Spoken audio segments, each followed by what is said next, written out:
to the Cinementalists. Noun, plural. Definition, those whose love for movies runs so deep, they can't help but do a podcast about them. Hosted by Colton Robertson and Joseph George.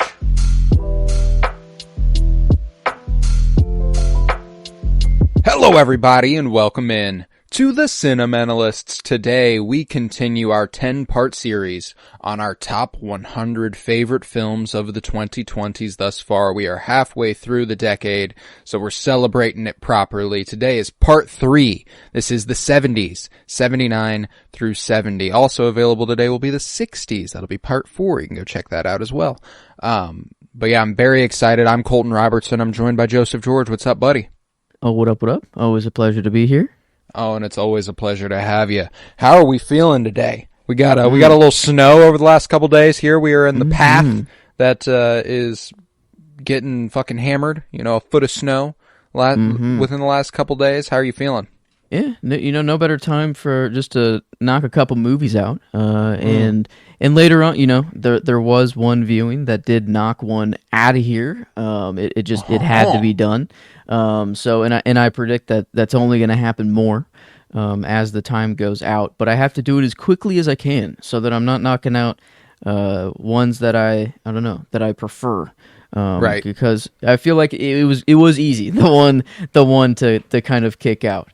But it was this episode, which is kind of crazy. It was luckily it was down here, so it was a little easier to kick out. But yeah, I don't know. I'm ready for more movies today. I'm just ready to get in as many as I can. But no, yeah, good snow days. I don't know. They were the ultimate whenever snow was canceled or school was canceled. Sorry, and then you got to stay home. It was the best. That was just the best feeling. But now I don't know. It's kind of I just get to relax. Yeah. I've been railing movies, just dominating movies. It's been a lot of fun. It's been a good couple days, but yeah, man, I'm excited. We're gonna start this episode of the top 100 off with the question I'm gonna ask every week and every episode. In the 20s so far, give me another blind spot, another big one that you feel remiss in having not seen. Let's see. Oh, I feel like I had one prepared. I was going to kind of feel like where they would all land, like kind of give you one per episode of where I think they would land, and then I would watch them. But no, I don't think so. I was the one, I guess, after my viewing yesterday. I don't know if I will spoil that. I mean, it will come later, I guess, later on. But the one I almost turned on afterwards was I saw the TV Glow. Was one that I just, after seeing the trailer for it, I really wanted to see. And it just, I don't know, it seems like kind of more of my vein of a movie. I like when they get kind of strange and different. And this one kind of seems like it does go down that route. Oh, it do. It do. And so, yeah, I don't know. Yeah. That was... I almost put it on. Almost threw it on after Megalopolis last night, I guess. Yeah, that would have been quite the double feature, to be sure. Yeah. I saw the TV Glow as a devastating movie in a really good way. Yeah, I've got it. It'll be a couple weeks down the line. But that's a good choice. The Golden Globes were just held the other night. Some awards were handed out, and I have not seen what was given Best Picture in the drama category. It's called The Brutalist. Brady Corbett also won Best Director. Adrian Brody won Best Actor. It's looking like a heavy award season favorite, and I've known this since it premiered a couple months ago at one of the film festivals. But it's never made its way out here. It's not on VOD. It's nowhere for us to be able to watch it. So The Brutalist is one that I literally have not had a chance to watch, that as soon as I can, I'm there. It looks really, really good. And I'm excited. So The Brutalist is my massive blind spot of the 20s thus far. But what do you say we dive on in to the 70s here? Oh, I'm ready. And kind of, it's funny that we bring up the Golden Globes and kind of awards, because this movie was, I think, going for him quite heavily. And I don't know, it's the first kind of real movie I feel like I have on my list. But it kind of was just that. It kind of was, I watched it one time. I have no need to watch it again. It looked great, felt great. It's Maestro with Bradley Cooper back in 2023. And I mean, not to just call this movie Oscar bait, whatever, completely. Like it still was like a good movie. Like, I don't know, watching this someone grow old, I don't know, and just and see the life of someone and everything. And I think Bradley Cooper did a great job, the whole time. And but I don't know, it kind of wasn't anything more than that. Like it did just look good and it felt cinematic, but it really didn't resonate a whole lot with anything, or I don't know what to compare it to, because it's not really a musical, but like just the life of someone else in this vein. I don't know, it's not really a composer, but just Tick Tick Boom is the only thing like coming to my mind of just kind of like a biopic about someone in the art industry. And just it's not even close. Like, I don't know, there's not even a comparison to be made there. So I mean, it just kind of, it found its way above the kind of my bottom tier like comic book movies and and that sort of thing. So I do appreciate how it looks in that sense, but it kind of like it couldn't rise too much further after that. No, I get you. Yeah, this is one that missed my top 100. But it's one that has aged really, really well for me. And even when I did watch it the first time, I remember being like, I don't know, man, I dig it, It's just one that didn't really stick with me a whole lot, and one that I don't really have a desire to visit again, So it became one of those ones that just, I watched once, it was worth a watch, and that was that. It's gorgeous to look at, I think it's a very, very pretty movie. And Bradley Cooper is quite good in it. So, I love that. I love that pick. Maestro at 79 to kick us off. That's a good place to start. I love it. My 79 is Prey, directed by Dan Trachtenberg, the Predator film, with Amber Midthunder in the lead. This movie is fucking dope. It's, just real electric in its action and in its, the tension building, the suspense, the horror of it, I love the premise, dropping the Predator into different periods of time in the history of the world and dropping the Predator into this time where he would face off with Native Americans, with a Native American tribe is fucking sick. That's a great idea. Let's do more of stuff like that. I like that idea. And Dan Trachtenberg does have another Predator film coming out this year. So it looks like we're going to have a couple opportunities with him to knock some Predator stuff out of the park. Whoa. Yeah. Badlands. Predator Badlands was just, I mean, the dude's just standing on top of skulls. I mean, a mountain of skulls in this poster. Yeah, that, I don't know, with like a UFO looking maybe thing. I don't know if that's like his little ship or if that's like, if it's to be in the future or what. But I don't know. Another blind spot here for me though. I don't know. I get this one. I feel like I definitely would dig. Oh, you dig this one a whole lot. Yeah. Yeah, and it's classic, the one of my favorite things that Star Wars ever does is the technologically advanced machine versus the nature and the makeshift and the homemade, and I think that this does that to a great effect, obviously the Predator's a sci-fi monster with all these cool gadgets and gizmos and gets to turn invisible and stuff, and Amber Midthunder's got a bow and arrow and a couple daggers and stuff. So stuff like that's really, really fun. I like that a lot. So Prey had to be here, and it kicks off the 70s for me.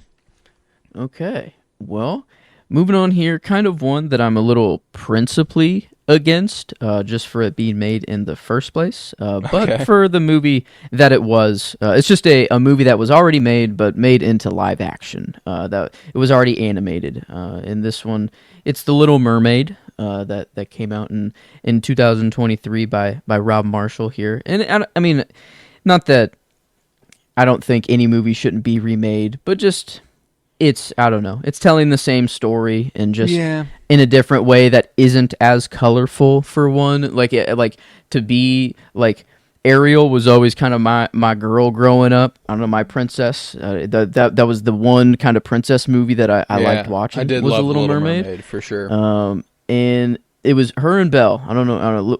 Beauty and the Beast and Little Mermaid were kind of my two jams growing up. And so I don't know. I was gonna watch it. I think I watched this in the theater as well. Mm-hmm. And I wish it was a little more colorful, but I think the overall story, it's The Little Mermaid. It's the same a classic story tale. So I mean, the story is going to be good. No but pun I think, intended.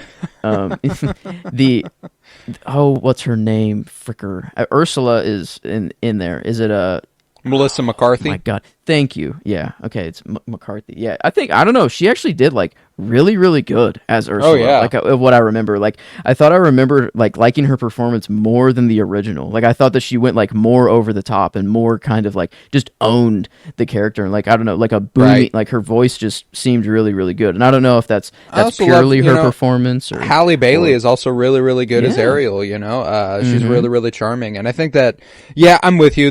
When it comes to the whole live action remakes of animated stuff, principally, do I think those resources could be going to something more original and better? Yes.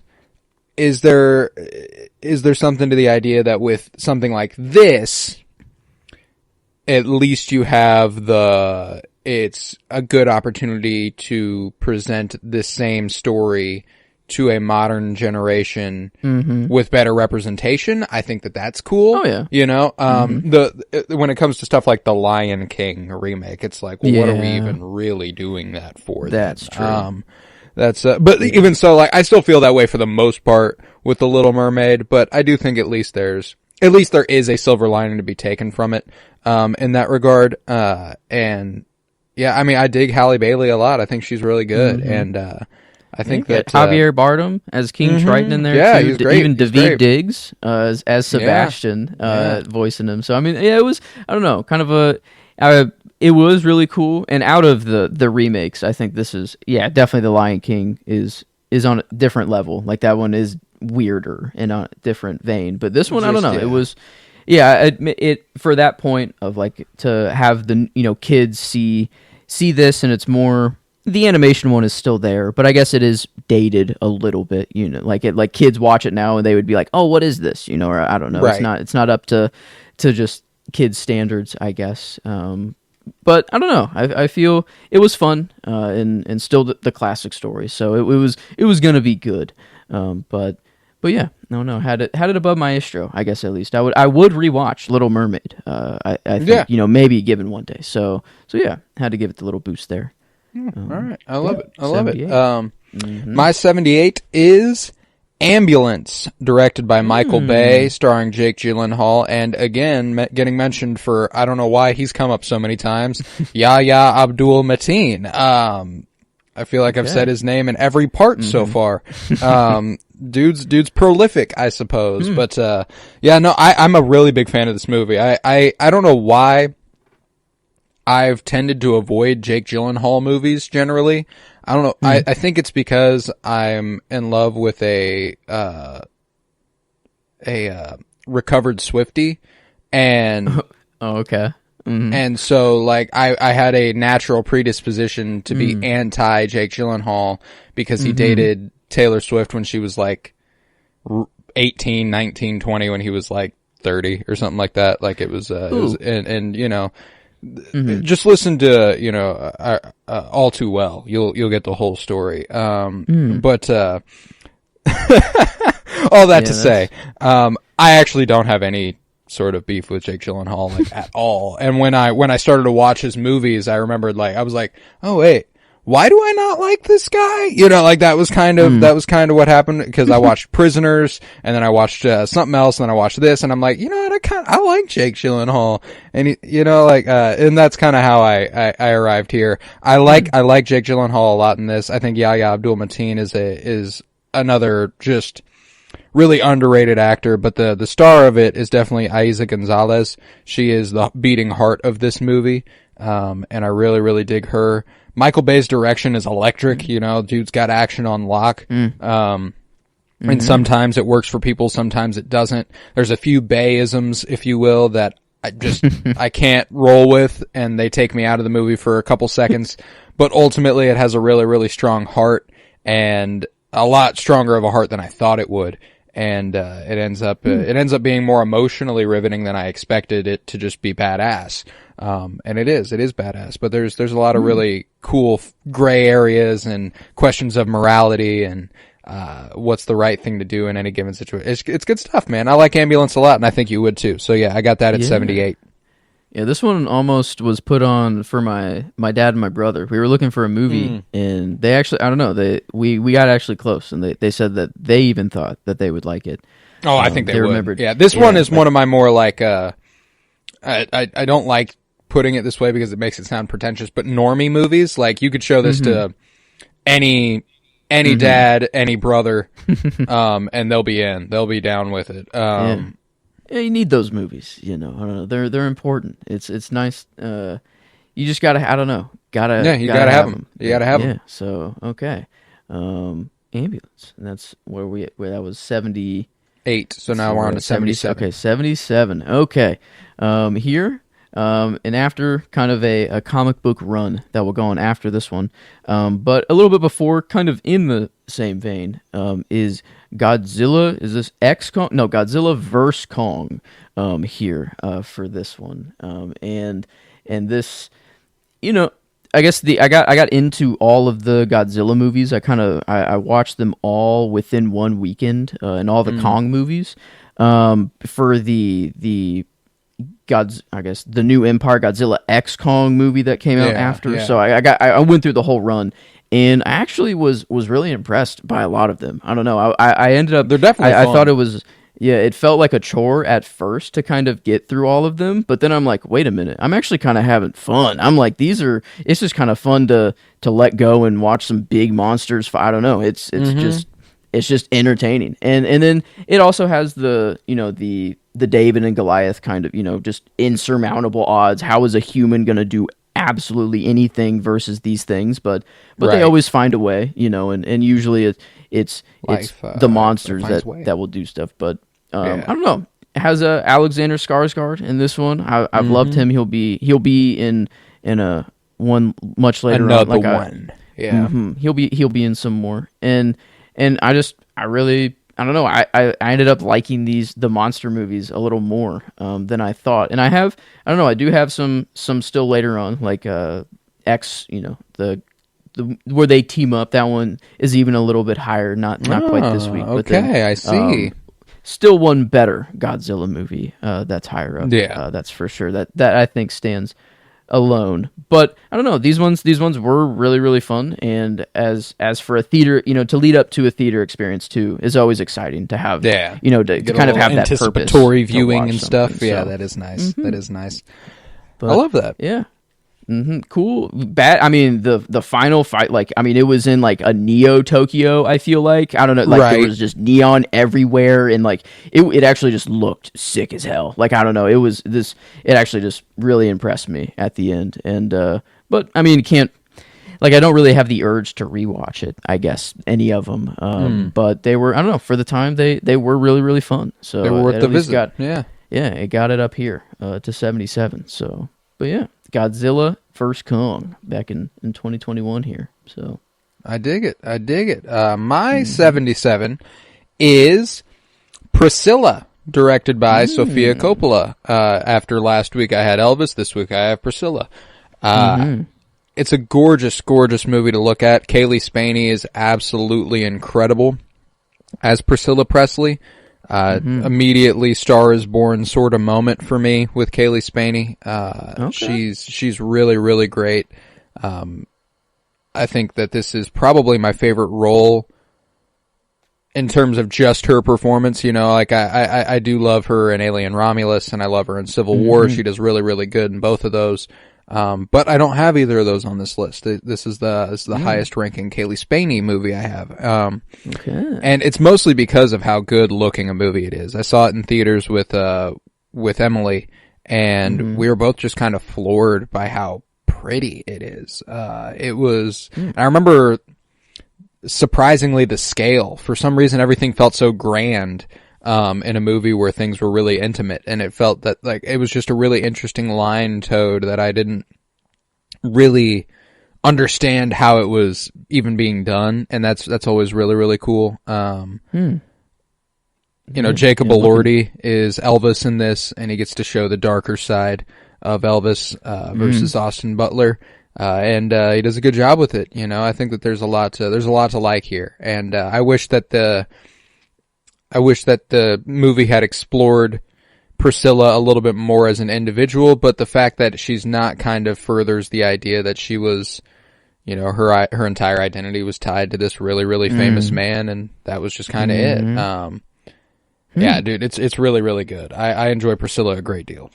Wow. Yeah, Kaylee Spaney, she's grown on my list. I mean, the only two that I have seen her in is Alien Romulus and Civil War myself. So I mean, but I've liked her in both, and both of those will eventually be on my list later on. So love it. We'll be getting to them. But yeah, I don't know, having her soloed out would be really nice, like for a more of a non-action. She's not afraid for her life. Performance. Well, not always. Both Civil War. Oh well, damn. I guess so. It does get there. Okay. Not action sequence wise or anything, but you know, Elvis was not a great dude. Okay. Yeah, for a different reason then. Yeah, okay, different so reasons. No aliens or a literal just a miniature Civil War perhaps. Yes, a domestic Civil War. Yeah, no, but Graceland, baby. No, I love Priscilla though. I think that, and Kaylee Spaney is incredible. Sofia Coppola is a fantastic director too. If you can knock out more of her movies, you absolutely should. And not quite my favorite Sofia Coppola, but definitely one of my favorites. You know, she has a few of those collaborations with Kirsten Dunst. She's really Marie Antoinette's really good, and Lost in Translation's really good. That one's got Scarlett Johansson and Bill Murray. That's a strong one. Yeah, no, there's some great Sofia Coppola movies. So if you can dig into her a little bit more, it's worth your time. But yeah, Priscilla at 77. Okay, moving on to 76. We're starting the comic book trend again, and this is up a tier. This isn't the bottom tier where I didn't have any feelings for. This is where I'm starting to like them. And the first one that's going to come up is 2021's Black Widow, and kind of a sad kind of straight to Disney Plus, release, or was this? I mean, because it was COVID time, but I remember it was Disney Plus. But did they? It might have been a day-and-day release. Like you might have been able to watch it in theaters. I can't remember. I don't think you could. Yeah, it was just a weird time for movies and everything, but I feel like this one just kind of flew under the radar for a lot of people, and like just it wasn't quite marketed the best as all the others were. But I don't know. We got like I'm loving Florence Pugh more and more. I mean, ScarJo's always going to be ScarJo. She's amazing and always has been. But to have Florence Pugh in the MCU and a lot more of her is. I will never complain about more of her. I mean, you get David Harbour and Rachel Weisz here. That's good. David Harbour's been growing on me ever since I don't know, just Creature Commandos. Him being Frankenstein. Yeah, him being Frankenstein. And him he's just owning that voice so much. It got me to think of just like he has a lot of fun. I don't know, and I watched What If too. I guess over a little bit, and him just as the Red Guardian is. I don't know if it is him actually voicing in What If. But at least they inherit the David Harbour kind of just energy at least. Right. But I feel like it's him. It does sound like him. But I don't know. Black Widow. It was just a movie that needed to happen. For one of the Avengers. Needed a solo movie. And I guess Hulk still maybe no, one he day got one of the first. I guess true. Yeah, true. It just doesn't feel like it. I guess the Hulk that I don't know. No. Or whatever. I guess Hawkeye technically doesn't have one. I got a series. I guess he has a show.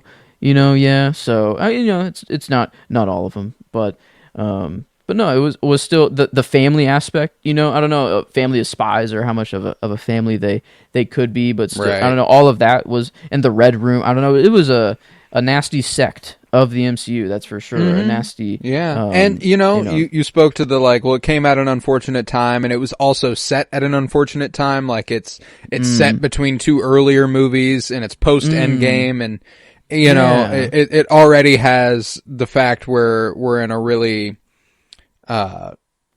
male dominated space, and it feels like you're shunning one of your main women heroes to the back of the line, essentially, by being like, yeah, Disney Plus release, it's set between two movies earlier, it's not real important for where we're going, but you should see it. It's fun. It's dang, like she did just die. Like you did just see her on Born dead. But that's the thing, is that I do love this movie. I think it's an underrated MCU entry. I think that there's obvious things where it's like, oh, that could look better. That could look better. You could say that for every Marvel movie. Yeah. But it's a riveting and actually impactful viewing. I think Black Widow actually hits the spot. So I like that. I like that choice there. Yeah, 76. The start of a couple comic book movies here. Right. So. I will also have a comic book movie in this stretch, so we got that to look forward to. But I'm going to start with one you've already said, which is a rarity. Okay. This is where at 76 is where I have The Last Duel, directed by Ridley Scott. I really love this movie. I've only seen it once, and we already kind of talked about it briefly with you there, but I think Adam Driver is incredible in it. I think Matt Damon is incredible in it. And as she typically is when she's in something, Jodie Comer is the highlight. I think that she's incredible. And that's something that I've noticed with Ridley Scott's last few movies. And I think it's why Gladiator 2 suffers for me a little bit, is that there's no prominent woman's presence.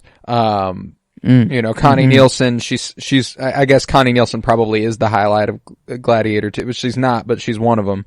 But when it came to The Last Duel, Jodie Comer, Napoleon, Vanessa Kirby, we went on a good run there where I felt like he was boosting these characters. And, Jodie Comer is incredible. I love her. And I mentioned this when you talked about it, the Rashomon sort of storytelling, where it's like the same story from different perspectives and seeing how it all plays out. And that's just a great idea in the medieval historical epic. That's sick. I'm so down for that. So, just from the outset, this is an exciting movie, and it's one I need to revisit terribly. One I want to revisit terribly. So The Last Duel is just outside the top 75 here at 76. Yeah, after saying Maestro, this was the one that I the only one below it that I kind of felt bad for. That I'm like, ooh, this one I don't think is worse, or that I don't. It was such a long time ago, and I do need that rewatch. Right. I'm wondering, is this kind of the medieval version of Challengers? Instead of a tennis match, it's like I don't know, like they're fighting for a girl. I don't know, like just the ultimate. There's something there. There's a little bit more of a. I need to rewatch it because as far as I recall it, she's there's like a distinctive bad guy and a distinctive good guy, unlike Challengers where it's all kind of a gray area. That's true. Yeah, that's fair. Yeah, not a throuple. Yeah, here that's definitely not what's going on. And so yeah, not quite. There is some gay stuff going on though. Ben Affleck's definitely fucking around with as the king. He's fucking around with dudes and chicks, which is great. Okay. Yeah, no, it's one that, I don't know, it was just watched way back when, and when I was probably just a very different movie watcher, and I just didn't quite wouldn't have picked up on the things I like now. But yeah, this one it seems like it has all the juice that I would like. So I don't know, I need to desperately revisit. Yeah, it was 84 on mine. I think it would climb quite high, where quite a jump it would see for all the movies that I'm about to say. But yeah, okay. Wow, so that was 76. We are into the top 75 now. Okay. Wow, okay. And not a little, just barely above Black Widow here. I can't It felt a little more fun, and gave me more of my Marvel juice when I was into it at the time. This is Thor: Love and Thunder. Ah, yeah. Right here, and I don't know, actually very colorful. We went crazy places. We saw the gods. I love me some Zeus with Russell Crowe. Yeah, I don't know, and that rules. And yeah, he popped back up in What If. I thought it was pretty funny. But I don't know, this with Christian Bale, I thought, kind of crazy to just use him the here. God Butcher, yeah. Yeah, I thought for the one movie, he did great as he Gore, does, yeah. I think. But I don't know, it would have been nice to have him be continued in some way. But I don't know, this was the most kind of. It felt like people just hated on this movie completely, and this was not the Thor movie everyone was wanting, or whatever. But like, even when he powered up the kids and like the tree of power was fun. all out there, like I thought, I don't know, it's not badass like Thor in the first Thor movies, like right, that everyone's wanting maybe. But I don't know, I actually really enjoyed that moment, and then just having Thor have to look after Love now and is a literal, like, his kind of child now moving on, is, I don't know, it felt really cool. We got to eternity, we saw like an actual being, I don't know, like a celestial, I don't even know what to call eternity, what they are at all, but it's just the MCU finally is, I don't know, it felt like it was cracking some stuff and it was going to give me more theory juice, and then not really at all. I mean, I was trying to line up these these circle patterns and shit and stuff like that, and I was going crazy. I was going down the rabbit hole. Yeah. But yeah, no, it was fun for the time, and just to just go crazy play. I mean, we got Natalie Portman being Thor herself, the mighty Thor, I guess here. Yeah, good stuff. And Tessa having, Thompson. Ooh, yeah, true. Oh yeah, we'll never complain. And her as Valkyrie, yeah, that's just that's the good stuff. That's the good stuff. So I can't.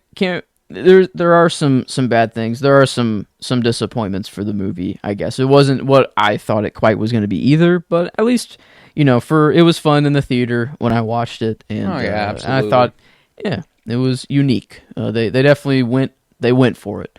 And so you can tell they had a lot of fun making the movie for sure. But I hope so. I don't know how much money it made them at the end of it all, but or if it was this one a flop for them. I don't know. It felt like this one didn't do as good. It was a critical flop. I don't know that it was a commercial flop though. I don't know. Box office 760 million. Which at the time was probably a flop for Marvel, which is now what they're like hoping they can get out of anything. That's true. But I mean, they're good for a while after Deadpool and Wolverine.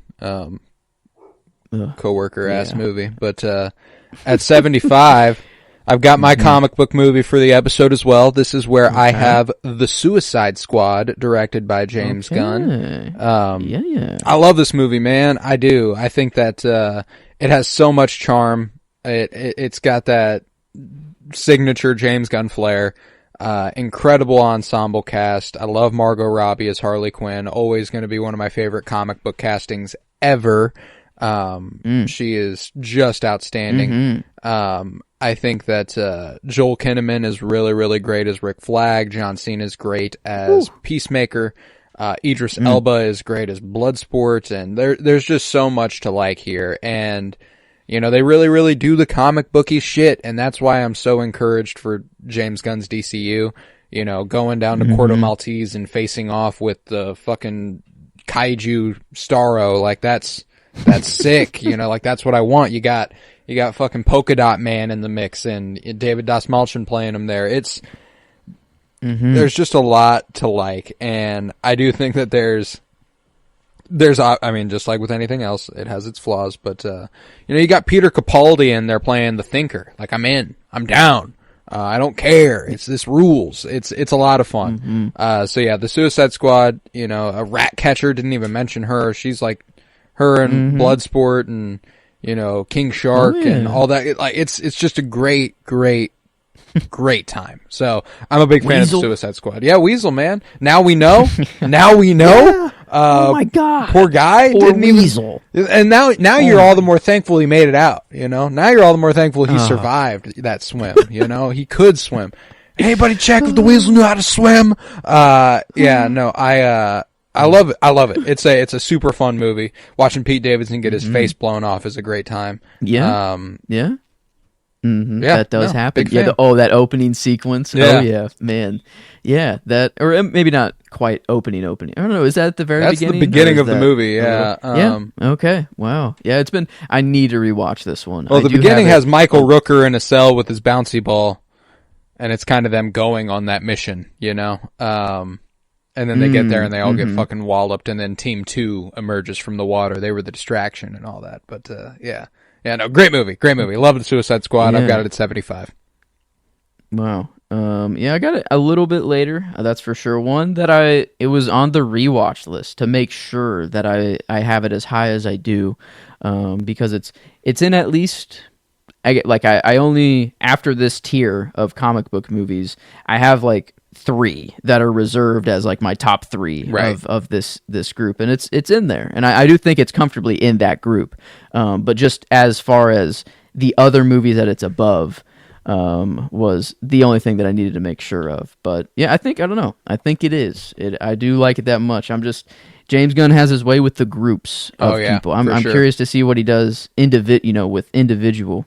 See, and that's the thing is that it's obviously not going to be, they're all super powered, but the heart of Superman lies in his family, and I love that. Because he'll still have Lois Lane, he'll still have Jimmy Olsen, he'll have Ma and Pa Kent. Like there's still a family there, even if it's not about the whole group fighting the entity or anything. So I look forward to that a great deal.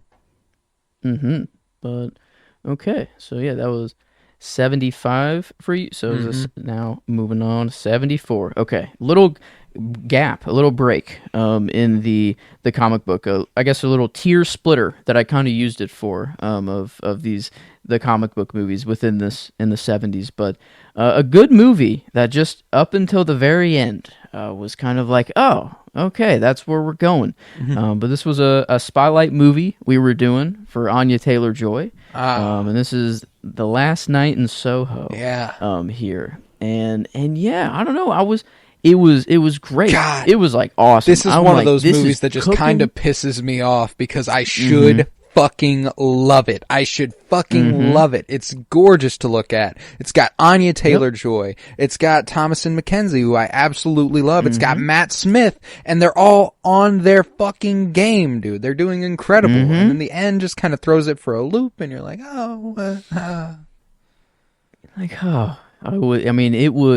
it was cooking with so much gas, and I'm like, okay, it was for a Spotlight 2. We were covering it. I'm like, okay, that we couldn't have this is just great. It is firing on all cylinders. And then just to be like, well, kind of the whole point of the story we were building, or at least what I thought they were building towards, just kind of was like, well, we're gonna go down crazy old lady route instead, and just kind of, I don't know. It was quite the twist to throw at the end, and I think they still got the message of at least Hollywood and this industry, and I don't know, like kind of the general idea down, but like it would have been really nice if the ending reflected that too, a little bit more. But yeah, I mean, you're right. I mean, everyone that was in it was popping off, and it looked good too. It's a gorgeous movie. That's why I'm like, that's why like it upsets. This is one of the only ones that upsets me that I can't put it in my top 100. Like I want it to be there. I want to feel that way. I just feel like Edgar Wright prevented me from being able to feel that way, which is bizarre because I love him as a filmmaker. He does some great stuff, and I think that, God, it's just one of those ones where I'm like, come on, what are we doing, please? I don't know, but it is what it is. It is again, a gorgeous movie to look at, and the slasher sort of thing they got going on, the psychological thriller thing they got going on. It's a really riveting watch, man. So like, that's one of those interesting ones where like I have not a love-hate relationship, because I don't hate the movie by any stretch, but just one of those, I just wish I liked it more than I do. You know I'm constantly barreling towards this twist that I don't love, and the twist itself isn't bad. It's more what they do after the twist that I have issue with, and it's like, no solidarity amongst peers, huh? Okay. Nope. Yeah, that's where I have my issues, but yeah, that's a good one, man. I do like that one a great deal. I wish I loved it, I guess is the line I'm trying to draw. I like it and I wish I loved it. Yep, I'm right there with you. Yeah, it's just it's a little painful. I don't know, but it had to be here, at least on my list for sure. It's better than the other movies that I've said. So yeah, it was almost like, I don't know. It felt wrong to put it up, so high because of the ending, but for 80%, 90% of the movie, I'm like, I was having a good time. Right. So it at least had that. But yeah, I don't know. 74 for me is as high as it could go. I love it. I love it. 74 for me is Juror Number 2, directed by Clint Eastwood. This is riveting. Stars Nicholas Hoult. It's also got Zoe Dutch in the mix. The premise is that this gentleman, played by Nicholas Hoult, gets assigned jury duty. And when he's at jury duty, he's listening to the details of the case. He gets selected. He's listening to the details of the case, and it all sounds a little familiar. And he becomes concerned that the case they are investigating is something he did. And now he has to judge the innocence of this person who he is fairly certain is innocent, but doesn't want to let him go because then he'll get caught. And it's a really, really tight thriller. Really well written, really well performed, really extremely well edited, and it's good looking. Like, this is another one where it's like, show it to anybody. Show it to anybody and they will probably have a good time with it. It's a goodie, man. I watched this just the other night. I'm a big fan of Toni Collette.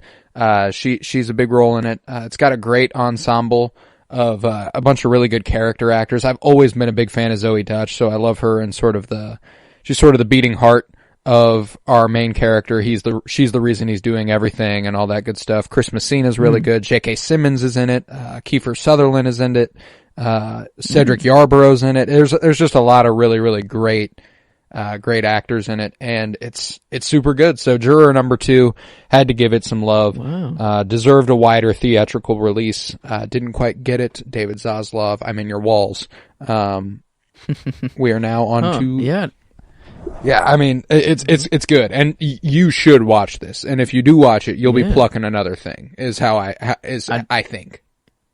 Didn't know it was a Clint Eastwood at all. I saw it on Max whenever, I don't know, just logging. I was either watching Creature Commandos or something, and I saw it kind of up there, and new movie out. And I've been liking Nicholas Hoult, and Nosferatu and everything that he's popping up in. It's been nice. So yeah, I don't know, this one does seem pretty. I had no idea the premise of it, but that does seem really good. Yeah, and I'm giving you the bare bones because like the twists and turns and the places it goes, it's good. It's good. But yeah.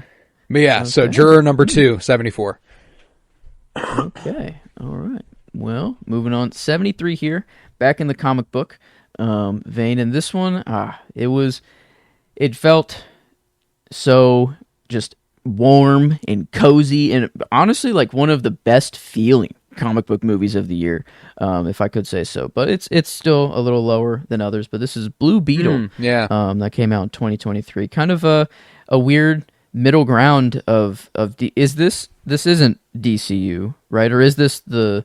I guess I don't actually know where this falls. Is this still the old universe? This is no James Gunn. It's technically the old universe. However, it's standalone enough that James Gunn is probably going to envelop it as like some of its implicit history, the way he did with Suicide Squad and Peacemaker and all that stuff.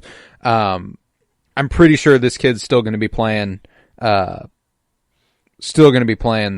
Blue Beetle.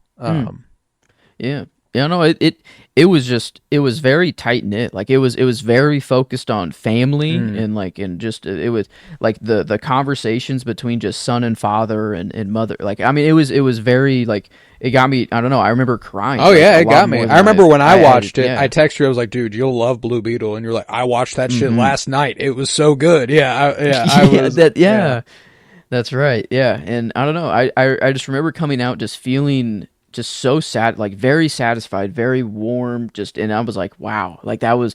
I had no clue. Like I am at this point in time, I'm still probably on the Marvel side of the fence of every and preferring to kind of check out what's going on over there. And I think this might have been the first thing to kind of been like, okay, I think I'm switching over. I think DC, they just. Everything they put out seems to just kind of be, I don't know, a little bit better, a little bit more thought out, and can stand on its own. And this is, it can stand on its own completely, or James Gunn can decide to continue it and keep it, which I think is, you can't. I don't know. I'm thinking of another Marvel's. They're all. That's all they care about is continuity, so everything works. It is enveloped, but they don't really stand on their I don't know. They need that continuity. They need the larger universe. But a movie like Blue Beetle is it is just a nice superhero movie that does stand completely on its own. And I don't know. I wouldn't mind a rewatch of it. It's been a while. And it just I don't know. I only remember good things about it. George Lopez, I don't know. I always loved just seeing him pop up in things. Just the 4 a.m. cold sweat, or not even cold sweat. Just pile of sweat waking up to that intro of George. Was it just called George Lopez? Yeah. Or what was the? Yeah. Well, yeah. Just his show was called George. No low rider. No low rider. Yeah. Just I mean. Man, I mean, I think everyone has that experience, right?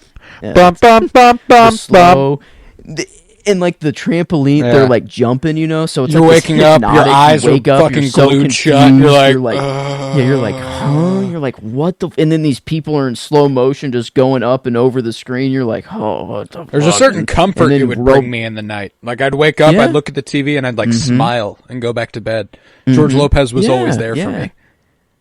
Yeah, but for some reason, if your TV volume was at 2, it's playing at 98. It's like it turns up your TV volume to max. And that's the good wake up. The bad wake up is Robot Chicken. If you left Cartoon Network on for too long, and then you wake up into a Robot Chicken episode, and no bueno there. But no, weird George Lopez side rant, but from Blue Beetle here. Valid. But no, the 4 a.m. wake ups, the good and the bad. George Lopez or Robot Chicken. That's unlock some memories there. For I don't know. That's. Man, I can literally imagine myself I can see myself waking up to Robot Chicken, and actually it did cause me nightmares as a kid, because of I don't know, right? You can't go back to sleep after those. Hey, I don't know. That's like Blue Beetle, only comic book movie with Susan Sarandon, so I love it. I love that shit. Big Susan Sarandon guy here, big fan. But who did she was the villain. Oh, okay. Yeah. And oh wow, she's in Speed Racer. She's Mom Racer. Wow. Yeah. But Thelma and Louise, okay, that's Witches of Eastwick. Wow. She's in some good stuff. Okay. Yeah. But I don't know. Yeah, nothing. I can only say good things about Blue Beetle. I dig it. And so it's above The Last Soho, above this tier setter. I don't know, tier break. It's in even more. I like these even more. But yeah, 73 here. I love it. Blue Beetle. I love it. All right, my 73 is The Substance, directed by Coralie Farget. It's the new 2024 Margaret Qualley, Demi Moore, Dennis Quaid flick. Just made Demi Moore a Golden Globe winner the other night. She won Best Actress in a Comedy or Musical. And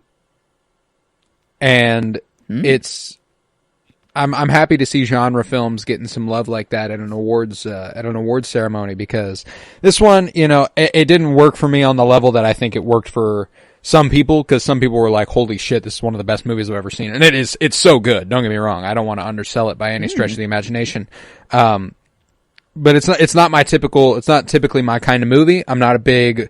I'm squeamish, I'm on the squeamish side. I don't love blood. I don't love body horror. And this is a body horror film, it's making me cringe and the sounds are ugly and it's like,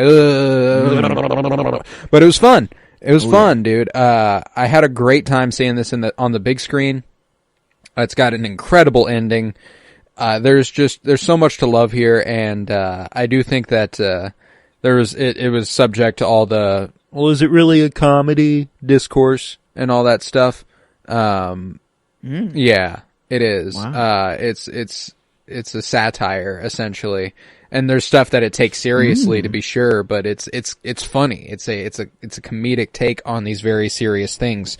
And I think that's and it's scary, it's got some pretty brutal imagery in the body horror stuff. So, and Demi Moore was absolutely deserving of that. She's one of my personal short list for best actress at the Oscars. I've got her on it. So, I love her in The Substance, and Margaret Qualley's also really good. I've got her and Dennis Quaid in my short list for best supporting, which is, if I'm saying that about Dennis Quaid, he must be good because I don't fucking like that guy. But, yeah, The Substance, it's well worth your time if you want to get around to it. Yeah, I don't know, I do kind of like horror and just guts. I don't know. As long as it's not my own, I'm cool with it. And right. Yeah, and I like the Saw kind of movies. Just the more kind of gory it can get. Like that's, yeah, I don't know.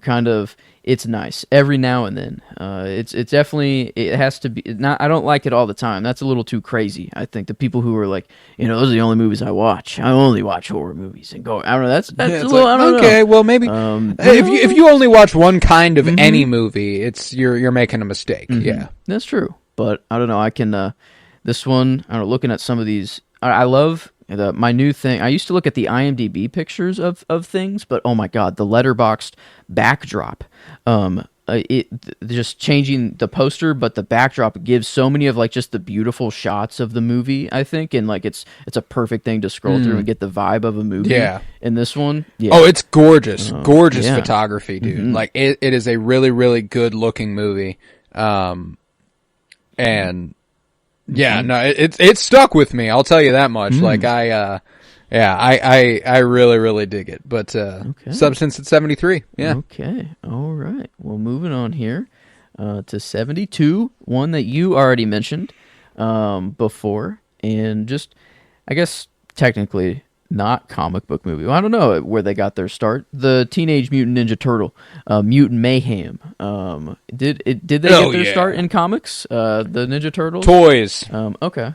So yeah. And then comics. Okay. And then Okay. So yeah, still. And then a cartoon, and then the movies, and everything. All that good stuff. Yeah. But this one, I loved, like just.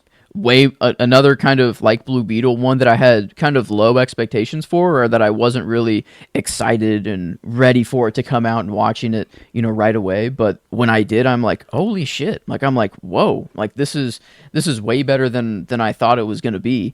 And I don't know, I thought that the kids, all like did really well together, and as well as child actors can do.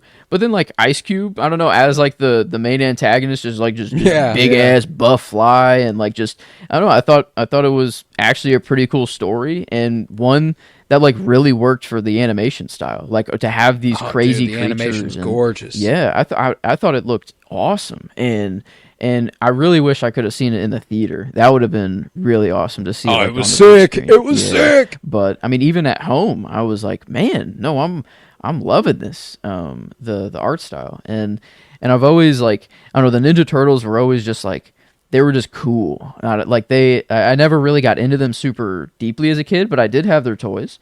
Of course. Yeah, and so I wonder, I don't know, I never really had a favorite. People always ask, like, who's your favorite Ninja Turtle? But, like, I can never pick, I don't know. I really can never nail one down. I guess Raphael. It's kind of evolved over the course of my life. Yeah. Michelangelo was always my favorite when I was little because he was the fun one. Mm-hmm. He always wanted to eat the pizza and all that good stuff.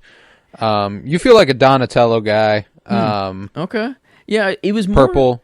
I do like purple, the nerd, more of the nerdier aspect. Yeah. That's like Computer guy. If I had to say like one that that makes more sense. But when the only thing I was focused on as a kid were just the weapons they had. And I like me 2 little daggers. I don't know, the Electra, those are sick. the Electra type. I don't know. It's just class. It felt classic. But I don't know. I could never nail a favorite down. But I know this for a new take or something that's been done for a while, but I feel like a very unique story still told in this world. I don't know. I'm not too deep into the Ninja Turtle lore, but this it felt pretty fun. It felt like they just had a blast making this movie. It. So, but yeah, I don't know. It was it got the elevation above Thor: Love and Thunder. Like it's. As comic book movies go, I thought, I don't know, it just really surprised me. And it's the shit. It's the shit. Mm-hmm. Yeah, I love that. So, 72. Beautiful. Mm-hmm. My 72 is, if you'll recall in part 1 at the very beginning, I was like, oh, just thought of one. It was this one. This is where I'm implementing that. And that is Judas and the Black Messiah, directed by Shaka King. It's Daniel Kaluuya, Lakeith Stanfield, Jesse Plemons. Incredible. It's about the life of Fred Hampton, who was a leader in the Chicago Black Panther Party. Ooh. And about Lakeith Stanfield's his character is Bill O'Neill, the gentleman who was an informant for the FBI or for the CIA against him. While also ingratiating himself as one of his best friends, and how that kind of tore him up and all that good stuff. Yeah, real sad movie. It was the first movie me and Emily ever saw in theaters together. So that's it'll always have a positive memory for me with that.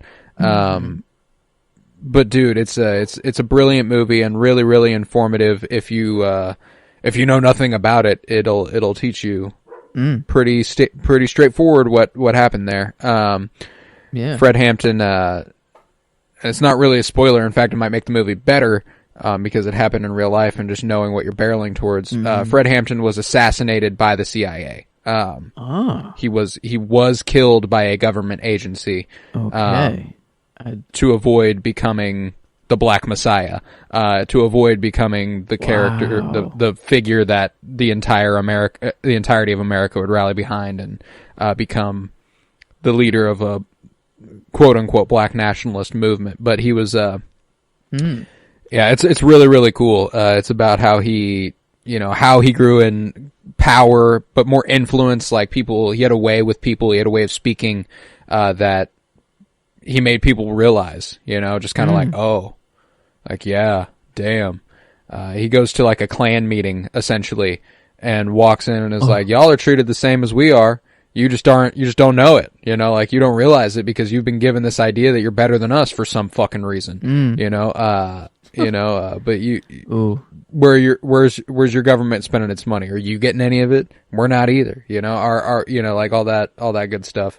So he's basically touting the tenements of, the Black Panther Party and making people realize that they weren't an evil organization, and that's Daniel Kaluuya. Like this one, you'll love this movie. And I'm sadly more in the ignorant, side of things over the story. I knew at least that he did get assassinated, but I didn't know that it was by the CIA or by I thought that it was just he just got killed and I don't know. It might have been the FBI. It might have been the FBI. I feel like J. Edgar Hoover had a more direct impact on it, so it might have been the FBI. No, this one, okay. This one is very, very intriguing. I don't know, and Daniel Kaluuya sold me kind of instantly, and him being the lead. Yeah, I'm all right with that.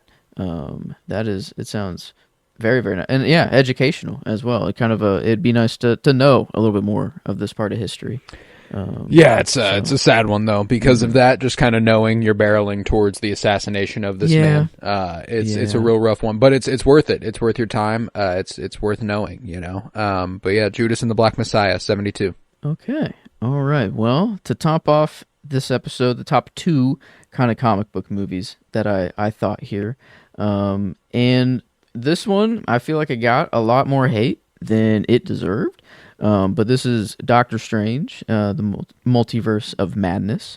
Sam Raimi, I don't know. I thought this was like creative as hell, and I this like movie really rips. Yeah, dark, and the little musical note fight scene, just the zombie Doctor Strange. We have freaking Night Walk or whatever, the Dream Walking or Night Walk or whatever that I don't know, just some crazy necromancer or Darkhold. I mean, it was kind of, I don't know, it was awesome. I didn't have like a really bad thing to kind of say about it, other than it just felt kind of more in the post Endgame MCU vein. Like it just had to kind of comply with the universe and everything, and that it couldn't truly stand on its own. But I think Sam Raimi did like the best that he could. Like, I mean, it was. Oh yeah, I agree. And I mean, I don't know where we're going. I don't know if we're getting more Elizabeth Olsen, if Scar, she's still like gonna be a big thing anymore, or I don't know. I have no idea like where Marvel's going at all and what we'll get. But I feel like if this is the last we see in her in like a big capacity, and I thought it was at least a really, I don't know, that the Illuminati, like her just taking them all out like they were nothing. Like sick. I don't know. The fight scenes I thought were incredible. Having freaking America Chavez like that.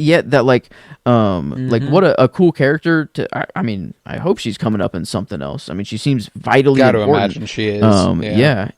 So that's going to be a really nice through line to hopefully see.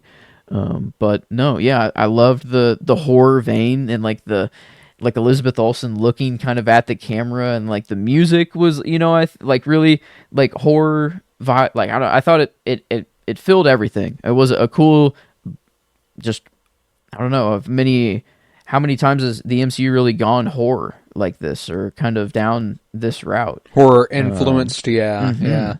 Trying to think of. I mean, maybe the Dark Elves a little bit, but no, that's not like no. That's just they look scary. Yeah, I don't know. Was this the first time the MCU like even went down the vein at all? Now that I'm thinking of it, yeah, probably. Yeah, but not a lot of characters are suited for it though either. Like that's it's true. It's one of those things where you take it where you can get it, and I think Doctor Strange is the best place for it. Up to this point, obviously other Sam Raimi movies had that influence. Blade had a little bit of that influence, of course. But yeah, not in the MCU as far as I can recall, which is interesting. I never really considered that, but Multiverse of Madness is sick. I'm a big fan. I think that it definitely caught a bad rap. It's got the juice. Yeah. No, I was. It at least had to. It's at the top or top two of these comic book movies here, because I don't know it, but still a little bit more to come after. There's still some that are just made a little better or resonated a little bit more. But I don't know, a good theater experience. I don't know, and but yeah, I no really not screaming to rewatch it or anything, but yeah, hear it at 71. Sick. My 71 is a romantic comedy. I love this one. It's called Rye Lane, directed by Rain Allen Miller. And now that you've watched Alien Romulus, maybe you'll be interested by this because it's got David Johnson in the lead.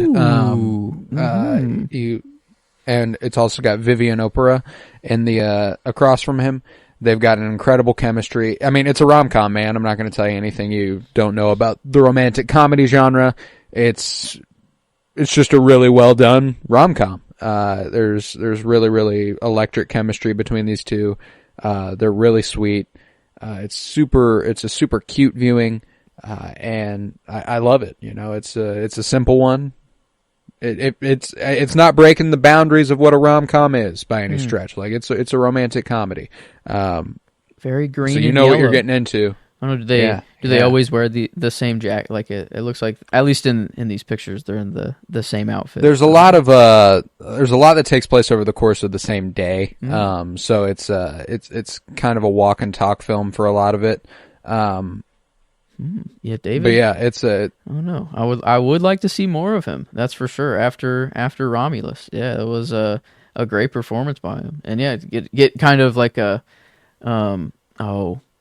oh man, I'm already forgetting her name. Who in Alien Romulus, Civil War? Kaylee Spaney. Yes, Kaylee Spaney. Kind of to get more of a pure just performance out of them instead of kind of like the vein of Civil War, set in that world and all that good stuff. Yeah, no, I get you. Nice, yeah, this is just a really human performance here, and it's really, really nice. Really sweet. So big fan of Rye Lane. That's at 71. Okay, well, to top off this episode in this comic book section for me is where I have Shang-Chi in the Legend of the Ten Rings. Sick. This one, at least I felt like the story was really, really good. The action was all really, really good. The VFX, I think, were really sick. This other, I forget what it's called, where they went kind of to the final battle, what the land or kind of like Middle Earth. It's not Middle Earth, but wherever they went. No, right. You go through a portal and you end up there, and that place was sick, and the spinny 10 ring decapitation from the inside. I don't know what to call that move to kill the dragon at the end. But then just the family kind of drama as well of that back and forth, and just I still would like to know where these 10 rings come. I mean, this has been a thing that I felt like. It has Kang written a little all over it, but I don't know if they're going there anymore, and I'm not really that invested. Certainly not. Yeah. In it anyways anymore too. But this, I don't know. During the time, I was trying to look for anything, and this was all that I could see from this movie. But one in the MCU tied to the Bengals and shit, and that sort of stuff. True. Yeah, that's fair. Something is going on. I don't know, and because at least in What If 2, there was like, it just seems anytime you want to travel across the multiverse at all or do anything multiversal, it just is this gold runic. I don't know. It mimics that tech every time. But I don't. Who knows if it will go anywhere? But at least in the MCU, I said a lot of them can't really stand on their own. But this one, like, I feel like does. Yeah, you don't need to be a Marvel fan to really like this one. I feel like you can just show this one to kind of anybody, and it's just a great superhero comic book movie, dude. And it's got Tony Leung and Michelle Yeoh. Like that's true. Come on now, the fucking goats. The fucking goats? Are you kidding me? Yeah, no, that's why this is one I really need to revisit, because when it came out, I was like, this might be my favorite. I was like, this might be my favorite, just like, period. Which just kind of shows the evolution of a movie watcher I've been over the last 3.5 years or whatever. Because I look at it in my memory as increasingly underwhelming. And that's because I've grown to not really love Simu Liu. Not a big fan. I think he's all right. I think that the movie isn't as, now that I've watched more movies, it's not as good as I thought it was. You know what I'm saying? Now there are some gorgeous sequences and some really, really brilliantly well done action stuff.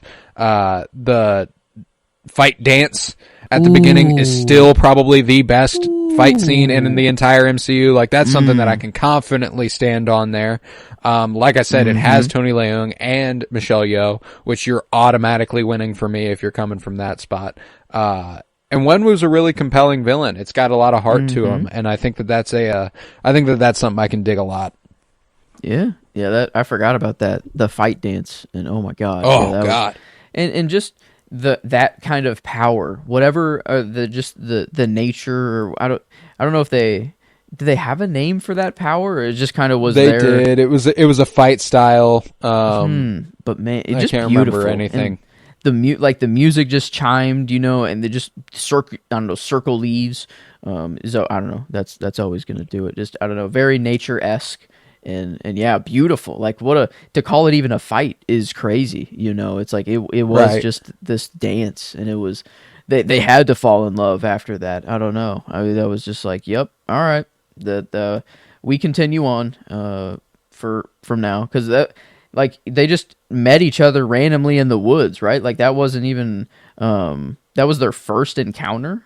I think that they had. And then they were like, okay, like she dumped him in because he was trying to find that land. She was protecting that land, all that good stuff. Yeah, and then all the future ensues, I guess. Eventually, yeah, I don't know. He's lived quite the life, that's for sure. But it'd be nice to have a Wenwu I don't know, like maybe not a whole movie dedicated, but just like the Chronicles of Wenwu. Just see what that dude did before before we saw him. God, he was so fucking dope and hard boiled, incredible.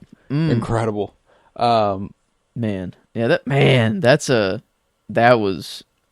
Man, thinking back to those action movies, yeah, Hard Boiled was sick.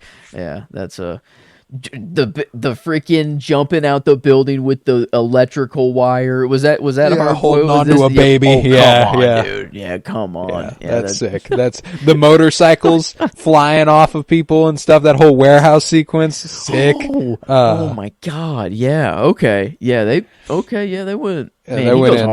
That movie goes fucking nuts. But all right, cool. That rounds out your 70s. I love that. And before I get to my 70s, I'm going to do a little plug here for our giveaway. The Cinementalists giveaway for a Blu-ray copy of Certain Women and a Blu-ray copy of Paris is Burning, both on the Criterion Collection. And you could also get a Letterboxd patron membership. That's a $50 a year subscription. And once you have it, you won't want to go back. I will get you a year of it if you enter our giveaway. It's already seen a little bit of a benefit for us. We've gained a couple downloads. We've gained several YouTube subscribers. So I think it's going well for having only been a couple days, and we're not going to announce the winner until March 3rd, so you still got a couple months. You got to go check it out. To enter, you must subscribe to our YouTube. We are now available on YouTube Music. For just as a podcast. I didn't realize these were different things. I have a very lovely Twitter mutual named Garrick, or Blue Sky mutual named Garrick, who directed me in the direction there. I was like, oh, look at this. There's no YouTube. You're not on YouTube Music. I didn't realize I wasn't on YouTube Music. I thought I was on YouTube Music because it's on YouTube. I didn't realize it was a different thing. But we are there now, so you can listen without having YouTube open on your phone. You can just be on YouTube Music. That's sick. So subscribe there. That'd be great. That is the first step. You must also download an episode. Download at least one episode, and that way you're automatically in. You do have to go ahead and provide me proof on Blue Sky that you did the downloading part and the subscription part. And every episode you download gives you an additional entry. If you like and repost that post on Blue Sky, it gives you an additional entry. And if you tag somebody, it gives you an additional entry. Right now, we've got several entries, and the leader right now has 5. He has 5 entries. So you got to go ahead and check that out. Cause he could win all 3. If you want to try to get in any of those things, you got to do all those things. Cause right now he's looking like, he's got a really good chance of winning all 3 things from me. You got to go ahead and check that out on Blue Sky at Colton Robertson. You have a chance to win a Blu-ray copy of Certain Women, a Blu-ray copy of Paris is Burning, and a Letterboxd patron membership announced on March 3rd. So go ahead and check that out. But yeah, my 70 to round out the episode here. It's one that you got in under the wire, and I love it a great deal. This is where I have We Live in Time, directed by John Crowley, starring Andrew Garfield and Florence Pugh. Puddle, man. I was a puddle by the end of this movie. I saw it in theaters with Emily, and I can't even... Like, I sat there for a while after. Like, we just kind of sat. I looked at Emily, like, my face was tear stained. And I was like, I'm gonna need a minute.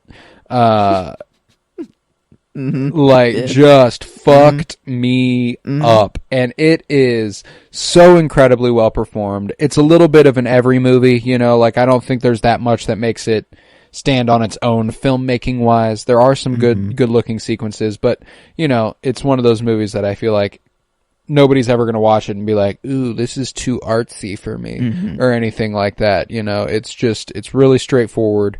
I appreciate the story editing, the playfulness with the time, we live in time. Good stuff. And it's really, really poignant and sad and real. Like there are parts of the movie that I feel like I shouldn't be watching because it's so private.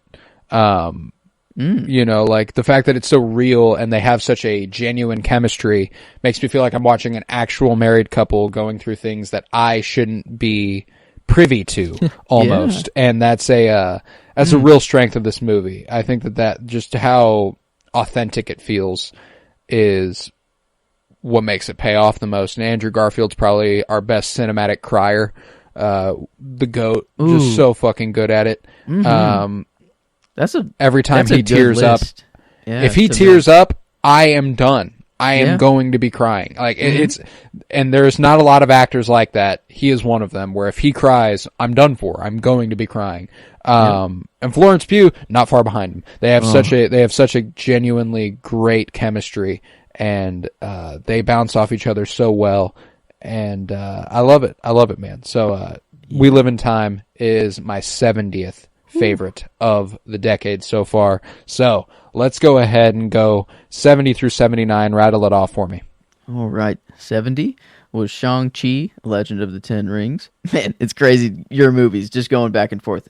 Anyway, Shang-Chi, Legend of the Ten Rings at 70. 71, Doctor Strange, The Multiverse of Madness. 72, the Teenage Mutant Ninja Turtles, Mutant Mayhem. 73, Blue Beetle. 74, The Last Night in Soho. 75, Thor Love and Thunder. 76, Black Widow. 77, Godzilla vs. Kong. 78, The Little Mermaid. And 79, Maestro. All right. Mine is 70, We Live in Time. 71, Rye Lane. 72, Judas and the Black Messiah. 73, The Substance. 74, Juror Number 2. 75, The Suicide Squad. 76, The Last Duel. 77, Priscilla. 78, Ambulance. And 79, Prey. And with that, we can conclude this episode of The Cinementalists. Head on over to part 4. We've got the 60s out for you now. Go ahead and check that out, and we'll be back every Friday for the rest of the month with this. We've only got 6 parts left, right? Yeah, 6 parts left after today. Go ahead and check those out. We're not going to be doing it this Friday because it's my 25th birthday. And we are going to celebrate by watching a movie. We are watching Willow. So you got to go ahead and watch Willow and then check out our podcast on it that will be available this Friday. Willow from 1988, the Ron Howard film. Val Kilmer, Warwick Davis, Joanne Whalley. It's incredible, incredible. So you got to go check it out and then listen to our show on it. Let's see. Go check out the giveaway on Blue Sky at Colton Robertson. Got to follow and hit me up there. It's my pinned post. You can check it out there. Subscribe on YouTube, The Cinementalists. Look it up.